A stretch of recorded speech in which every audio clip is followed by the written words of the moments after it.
Question number 16 देखिए। तो question number 16 है आपका। Between 1 and 31 m number has been inserted in such a way that the resulting sequence is an AP and the ratio of 7th and m minus 1th number is 5:9. Find the value of m। तो मैं m की value निकालनी है। एक और 31 के बीच में हम m नंबर रख रहे हैं, ठीक है। एक और 31 के बीच में हमने कुछ m नंबर रख दिए, जिससे ये क्या बन गई, अब AP बन गई। जिससे ये क्या बन गई, ये सीक्वेंस हमारा AP बन गया। और ये कह रहा है इसका जो 7वें नंबर का और m-1वें नंबर का रेशियो है वो है 5:9। तो हमें m की वैल्यू निकालनी है। हमें क्या निकालनी है, m की वैल्यू निकालनी है, ठीक है। एक और 31 के बीच में हमने टोटल m नंबर रख दिए। तो मान लेते हैं हम A B C ऐसे करके हमने कुछ E F G ऐसे करके टोटल m नंबर रखे हमने इसके बीच में। तो हमें m की वैल्यू निकालनी है ना। अब देखिए, और रेशियो दिया हमें 7th और m-1th नंबर का। तो 7th नंबर देखो, इसका पहला, दूसरा, तीसरा, चौथा, पांचवा, छठा, सातवां नंबर ये है ना। अब लेकिन ये एपी बन गई, हमने इसके बीच में इसको रखा तो एपी बन गई ना। तो अब इस एपी का तो 8वां नंबर है। ये कह रहा है ना 7वें नंबर और m-1वां नंबर, लेकिन ये इस एपी में देखो एक नंबर एक ही ऐड हो गया ना, एक पहले से एक ये भी तो है। तो टोटल 8 इस एपी का 8वां। जैसे इस माना इस नंबर का ये कौन सा है, पहला, दूसरा, तीसरा नंबर का है ना, लेकिन इस एपी का ये चौथा नंबर है। अगर हम इस एपी की बात करें ना, तो ऐसी वो 7वें नंबर की बात कर रहा है, लेकिन एपी का 8वां नंबर है वो। 8वां पद या 8वां टर्म कह सकते हैं हम, ठीक है। वो 7वें टर्म की बात, 7वें पद या 7वें नंबर की बात कर रहा है इस नंबर पे, लेकिन एपी का हमारा 8वां नंबर है वो, ठीक है। तो हमें कह रहा है ए 8वां और m-1वां, m-1वां मतलब टोटल m है ना। तो m-1वां मतलब इस एपी का m वां, मतलब एक ज्यादा। जैसे यहाँ 7 थे ना, तो इस एपी का 8वां नंबर है वो। ऐसे ही इसका m-1वां है, तो इस एपी का उससे एक ज्यादा होगा, क्योंकि एक पहले एक नंबर ये भी तो आ रहा है आगे से, ठीक। तो इस एपी का m1 नंबर, इसका जो रेशियो में दिया है 5:9 दिया हुआ है, ठीक है। थोड़ा इनसे सॉल्व कर लेते हैं। ये 7 हो जाएगा a + 7d, है ना। a n होता है a + n-1 × d होता है ना।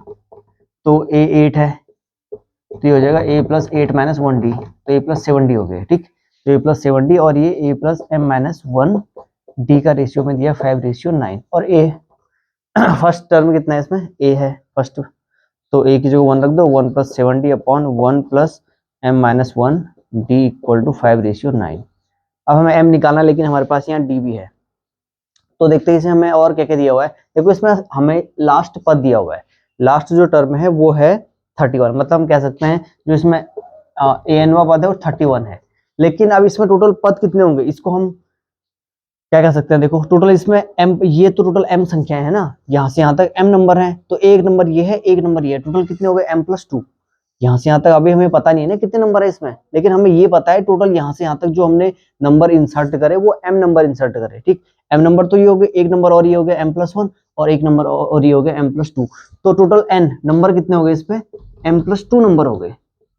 इस पे दिक्कत तो नहीं हो रही है ना, क्योंकि m नंबर हमने इसमें इंसर्ट करे। एक नंबर ये है m+1 और एक नंबर ये है m+2। जैसे इसमें 7 थे तो ये 8 और एक 9 पद हो जाएंगे इसमें, ठीक। तो ऐसे ही कितने हो गए, m+2 पद हो गए इसमें। मतलब हम कह सकते हैं a n की वैल्यू होती है a + n-1 × d ना। तो a n की जगह हमें अंतिम पद इसका 31 है, ठीक है। और n की जगह है कितना, m+2 -1 × d। तो ये हो जाएगा, a भी हमें पता है 1 है, a की जगह मैं 1 रख लेता हूँ। तो ये हो गया 30 = m+1d। तो ऐसा करते हैं हम d की वैल्यू यहाँ से यहाँ पर रख देंगे। तो d आ जाएगा यहाँ से 30/m+1, ठीक है ना, अपॉन में चले जाएगा। तो d की वैल्यू आ गई 30/m+1। अभी पूरा m पा आ गई इक्वेशन, ठीक है। तो यहाँ पे इसको इक्वेशन फर्स्ट दे दो, और यहाँ पे d की वैल्यू इक्वेशन फर्स्ट में रख रहे हैं हम, ठीक। तो यहाँ से हमारा m आ जाएगा ना, क्योंकि पूरा m आ गया। अब 30/m+1 + 1 + m-1 एंड d की जगह 30/m+1, और रेशियो है 5:9। यही है ना 5:9, ठीक है, 5:9। तो इसे अब हम सॉल्व कर लेते हैं। तो मैं इसे हटा लेता हूँ, इसी भी हटा लेते हैं।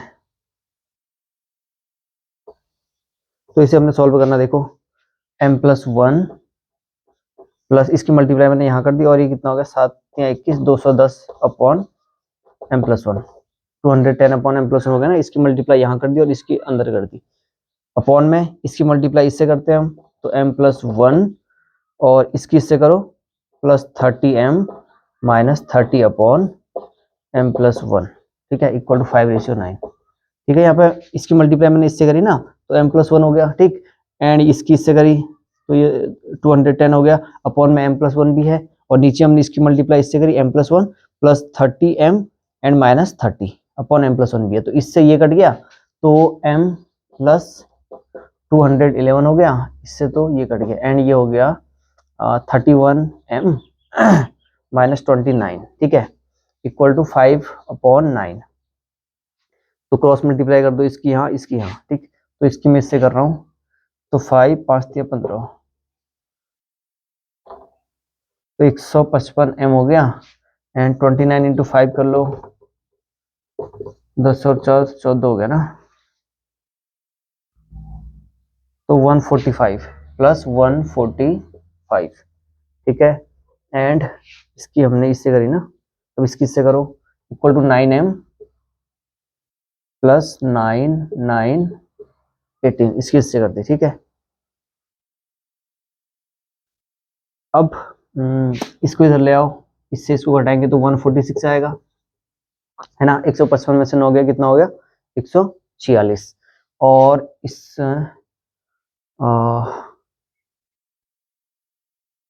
1 क्या किया हमने इसके, ये माइनस में आएगा ना, देखो 9 पंजे 45 और 5 10 14, ये माइनस में है, ठीक है, क्योंकि यहाँ माइनस है ना, तो ये माइनस 145, ठीक है, ठीक है, ये आया माइनस एंड ये प्लस में, ठीक है। अब ये तो हो गया इतना m, और ये उधर ऐड हो जाएगा, 1899 में ऐड कर दो 145, तो ये 9 और 5 14, 9 4 13 1 14, 8 1 9 1 10, तो 2044। अब m अगर देखो संख्या निकालनी, एक बार चेक कर लेते हैं इसे हम, क्योंकि अगर अगर अगर हमारा मिस्टेक होगा तो ये तो m संख्या पूछा था ना, अब संख्या 1 2 3 4 5 टोटल कितना आना चाहिए, कोई इंटीजर आना चाहिए, पूर्णांक आना चाहिए, अगर ये फ्रैक्शन में आता है तो हमारा मिस्टेक हो रही, नहीं तो एक बार चेक कर लेते हैं वहां कितना रहा है, 14 आ रहा है, 16 14 आ रहा है, तो इससे पूरी पूरी बार कट रहा होगा फिर ये, तो 2044 अपॉन 146, 146 का डिवाइड दे दो इसमें सीधे 2044 में, तो एक बार गया 9 में से 4 गया 5, और ये 4 146 इंटू 4 कितना हो गया, 6 चौको 24 57 58, ठीक है, ठीक है, तो ये इससे कट रहा है 14 बार, ठीक है, तो m की वैल्यू आ गई 14, ठीक, तो कितने नंबर रखने पड़ेंगे इसके बीच में, 14 नंबर रखने पड़ेंगे, जिससे एपी बन जा रही, ठीक है, तो हमारा आंसर आ गया 14। नेक्स्ट देखते हैं,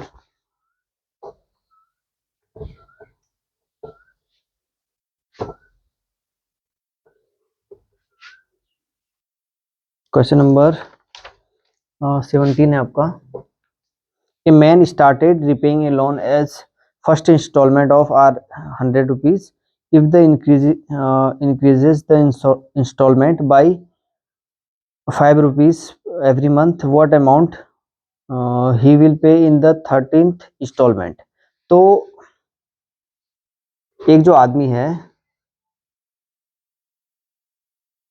लोन दे रहा है, वो कितना, फर्स्ट इंस्टॉलमेंट में ₹100 देता है, उसके बाद वो हर महीने 5 रुपीज इंक्रीज करता है, तो 100 देगा, फिर अगले महीने 105, फिर 110, फिर 115, ऐसे करके वो पांचवे हर उसमें इंक्रीज करते रहता है हर महीने में। तो हमें पूछ रहा हो उसकी 13th इंस्टॉलमेंट में वो कितना रुपए देगा, तो A13 पूछ रहा है हमें। देखो जैसे अगर उससे पूछेगा दूसरे इंस्टॉलमेंट में इतना देगा, वो तीसरे इंस्टॉलमेंट इतना अमाउंट देगा, ठीक है ना, वो कह रहा है 13th इंस्टॉलमेंट में उसको कितना अमाउंट देना पड़ेगा। तो देखो दूसरे में इतना, तीसरे में इतना, चौथे में इतना, ऐसी A13 में कितना देगा वो, A13 हो जाएगा A+29D, है ना, A+n-1D हो जाएगा, ठीक है। तो 30-1 29D हो गया, A की जगह रख दो 100 प्लस 29, D की जगह है 5, इन दोनों का डिफरेंट कितना है 5, है ना, कॉमन डिफरेंट, तो ये हो गया 45, 5 दूनी 10 और 4 14, तो 245, 45 5 दूनी 10 और 14, ठीक है। एक बार चेक कर लेते हैं, ये आ रहा है इसका आंसर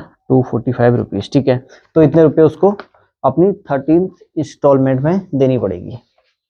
नेक्स्ट देखिए, लास्ट क्वेश्चन आपका question number 18, the difference between any two consecutive interior angle of a polygon is 5 degree if the smallest angle is 120, find the number of the side of the polygon। तो polygon आपने class 8th में पढ़ा है। Polygon क्या होता है? बहुभुज, रेखाखंड से घिरी हुई बंद आकृति, है ना। जैसे एक ट्रायंगल एक पॉलीगन है, ठीक है, और एक ये चतुर्भुज, ये भी एक पॉलीगन है ना। हम कह सकते हैं पंचभुज, ये भी एक पॉलीगन है, ये भी एक पॉलीगन है, ठीक है ना। तो ऐसे करके अगर आप इससे कहेगा इसके इंटीरियर एंगल का सम बोलेगा तो आपको पता है 180, इसके इंटीरियर एंगल का आपको सम बोलेगा तो आपको ये भी पता है 360, इसका बोलेगा तो इसका बोलेगा। ऐसी ज्यादा साइड्स आएंगी तो उनका इंटीरियर एंगल का सम निकालने के लिए आपने 8th में एक फॉर्मूला पढ़ा है n-2 × 180। तो जितनी उसमें साइड होंगी, जितनी उसमें भुजाएं होंगी, वहां n की जगह पे वो रख देना है, हमारे आ जाएगा इंटीरियर एंगल का सम। तो इसमें हमको पता है 180 होता है, तो देखो साइड्स कितनी, 1 2 3, 3 भुजाएं है ना इसमें, 3 - 2 × 180, तो कितना हो गया 180। तो हमको पता है त्रिभुज के जो अंतःकोणों का योग होता है 180 होता है ना। इसके इंटीरियर एंगल का सम कितना होता है 180। ऐसे ही इसमें 4 साइड्स है ना, 4 भुजाएं हैं, तो n की जगह 4 रख दो, 4 - 2 × 180, तो कितना आ जाएगा 18 दूना 36, तो 360। इसको हमको ये भी पता है कि इसके जो अंतःकोणों का योग होता है 360 होता है। ऐसे ही इसके भी हम n की जगह 5 रख दो, 5 साइड है ना, 1 2 3 4 5, तो 5 - 2 × 180, तो कितना हो जाएगा 540। तो इसके इंटीरियर एंगल का सम कितना होता है 540। ऐसी हमें कितनी भी साइड्स पता है तो हम उसके इंटीरियर एंगल का सम निकाल सकते हैं पॉलीगन में। तो आपने ये तो आपको पता है, ठीक है। और अब ये कह रहा है the difference between any two conjugative interior angle is of A polygon is 5 degree and the smallest angle is 120 degree. तो कोई पॉलीगन है, उसका स्मॉलेस्ट एंगल जो है 120 डिग्री दिया हुआ है, और उसमें जो कॉमन डिफरेंट है वो कितने का है 5, तो ये 125 होगा। ऐसे करके इसमें हमें दिया हुआ है, इसके एंगल्स दिए हुए हैं। तो स्मॉलेस्ट एंगल 120 है, तो 5 का गैप है इसमें, तो डी आएगा हमारे पास 5, तो ये हो गया 120 एंड 125 130 135, ऐसे करके इसके इंटीरियर एंगल ये होंगे पॉलीगन के, कोई भी पॉलीगन है हमारे पास, ठीक है।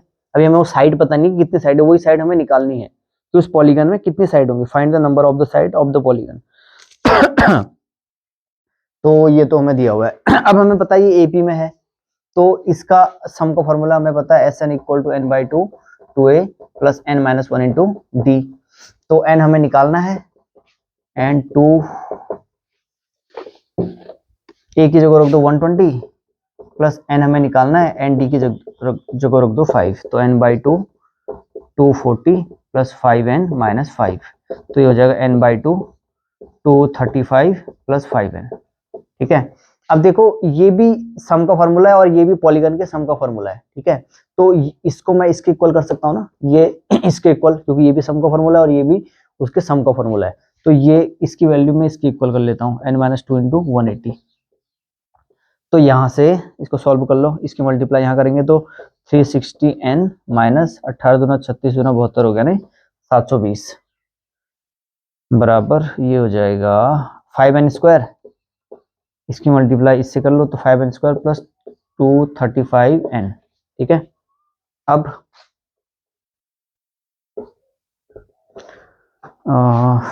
इसकी मल्टीप्लाई मैंने इससे करी, 5n² प्लस ये हो गया, और अब सबको इस साइड ले आते हैं हम, तो 5n², इसको भी इधर ले आते हैं हम, ये है 235n - 360n + 720 = 0, तो ये हो गया 5n²। इससे इसको घटा लो, माइनस में आएगा 10 में से 5 गया 5, 5 में से 3 गया 2 और ये 1, ठीक है। n + 720 = 0।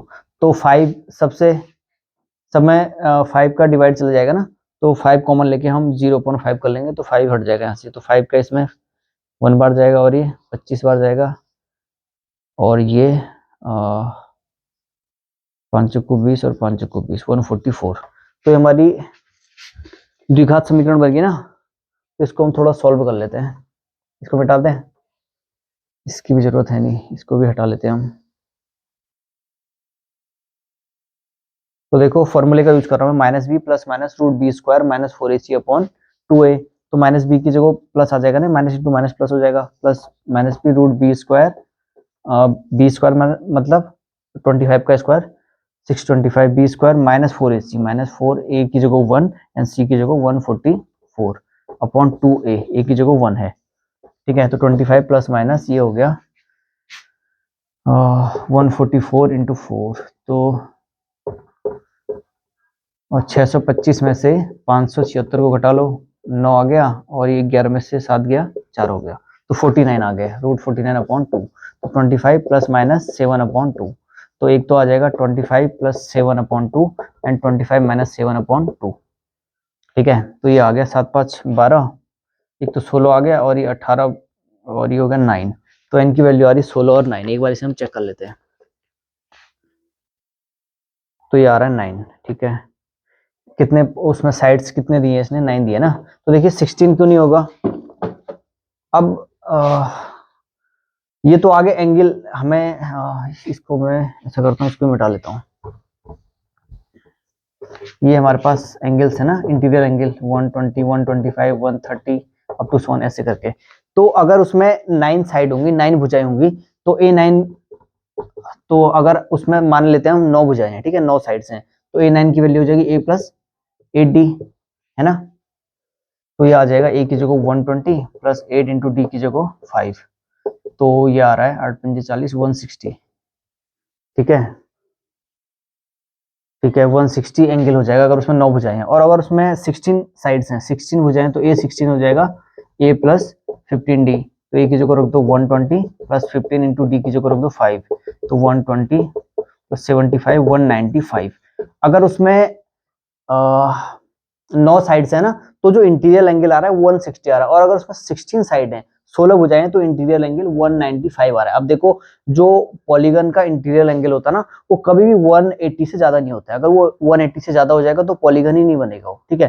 तो आपको देखो, ये एंगल आपने ट्रायंगल में देखा था, अब ये कहीं 180 से ज्यादा होता है, कहीं भी नहीं होता है ना, कोई भी एंगल इसका 180 से ज्यादा नहीं होता है। आपने इसमें भी देखा होगा, ये 90 होता है, ठीक है, ये भी देखा होगा आपने, इसमें भी 180 से ज्यादा नहीं होता, सब 180 से कम ही है, ठीक है, 90 होगा। और ये भी देखो 120 125 180 एंगल कैसा होता है हमारा, इस तरह से होता है ना। अगर इससे ज्यादा कुछ इस तरह से एंगल बन गया ये, तो ये हमारा पॉलीगन ही नहीं बनेगा, ठीक है। तो पॉलीगन जो इंटीरियर एंगल होता है 180 से ज्यादा कभी नहीं हो सकता है, ठीक। तो हमारा इंटीरियर एंगल ये हो सकता है, जबकि ये नहीं हो सकता है, क्योंकि पॉलीगन की बात कर रहा ना हो, तो आंसर कितना आ जाएगा, 9 आंसर आ जाएगा, ठीक। तो उसकी उस पॉलीगन में साइड्स कितनी होंगी, 9 साइड्स होंगी, ठीक।